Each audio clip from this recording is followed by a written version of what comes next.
Yes, vitefu kwanza ku Fad TV yuji.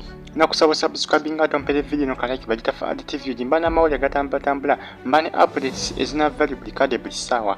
Bagita Fad TV yuji. Liking, comment section welia owaka bundekele mu comment section atusikalinga oje komideko. Mbatumideka abali kata Saudi Arabia, mu ggwanga lya Jordan, mu ggwanga lya Oman nti mbagala nnyo. Era mbebaza okubanga mujje kumirako. Bagita Fad TV yuji. Mbagala nnyo mbebaza okubanga mujje kumirako. Ensonga ziri wasonga kya Kamennyo. Kamennyo jukira omukyala naye bafunamu obutakkaanya. Era bano tebakyali mwami na mukyala. Kamennyo omukwano gwo gumuluma gumumalawo musajja atubambi. Gumumalawo Kamennyo akola ebintu ebitategerekeka banne abamuli ku lusegere essaawa zino beebuuza mukwano gwaffe yabaaki.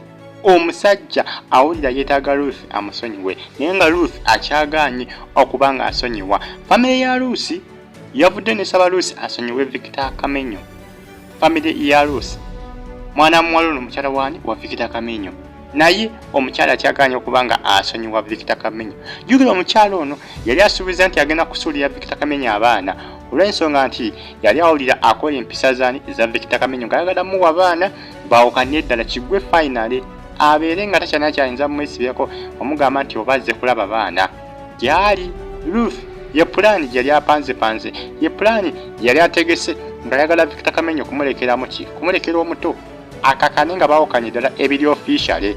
Naye essaawa zino musajja yatulamu Kamennyo oluvannyuma lw'okuba ttatu era akyali mu maziga. Ono akyali mu maziga.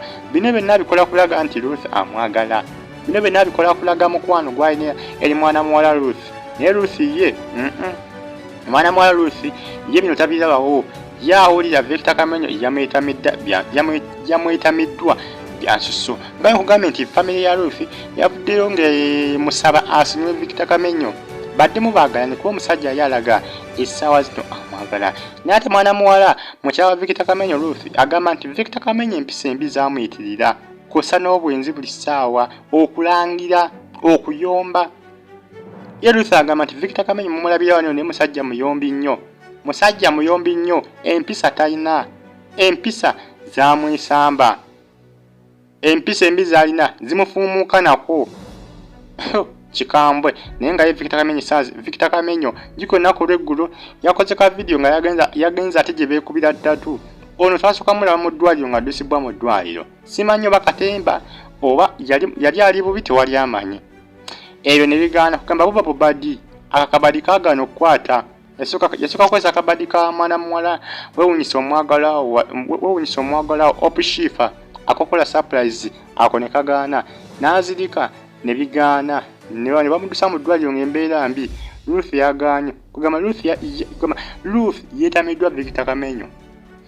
Yagezaako kwekuba ttatu ya Ruth omubiri gwe byagaanye. Ono Ruth bannanga asalawo. Ono mwana muwala ye tadda mabega. Kamennyo yeebuuza ekikola takitegeera. Obuli pulaani gyapangapanga Ruth agirabamu ebituli tagirabamu makulu agirabanga kasasiro.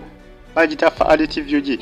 Mbagala nnyo era mbebaza okubanga mujje kuminyako ngenda kusaba subscribing ate osikalenga ojje kumiddeko sigala ng'ogifollowinga updates mba nazo amawulire mba nago buli ssaawa buli kade. Likinga comment section welyawo oba kabundekere mu comment section oluvannyuma ojja kuba ofuna buli kimu ekinaba kigenda maaso mu ggwanga lyaffe Uganda. Kasita subscribinga notaninga on notification bell. Mbagala nnyo abasinzira mu ggwanga lya America, mu ggwanga lya Saudi Arabia, Bahrain, Jordan, Oman nti mbagala nnyo era mbebaza okubanga mujje kumirako. Era bulungi mwera.